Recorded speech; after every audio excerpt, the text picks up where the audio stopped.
આવો કાંક છે ખેતરનો વ્યૂ. મારે મુન્નાભાઈનું ટ્રેક્ટર કરીને આવ્યું હતું. એને આ એવી કંઈક રાહ પકાલે છે. તો તમારે પણ હકાલવું હોય તો હું કોમેન્ટમાં લખી વાળજો, તો હું એના નંબર દઈશ તમને.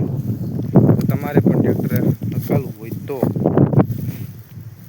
આવું કાંક છે આપણો વાડીનો વ્યૂ. અને આમાં છે આપણું ખડ, એ વાઢવાનું છે. આવું છે બધું. તમારે પણ જો કામ કરાવવું હોય તો કોમેન્ટમાં લખજો. અને આપણે હાંઠિયું ભેગી કરવા માંડવી. અને જો તમારા ભાઈનો વિડીયો ગમે તો લાઈક શેર સબસ્ક્રાઈબ કરવાનું ભૂલતા નહીં. અને વિડીયો પણ શેર કરવાનું ભૂલતા નહીં. આજના વિડીયોમાં આટલું જ.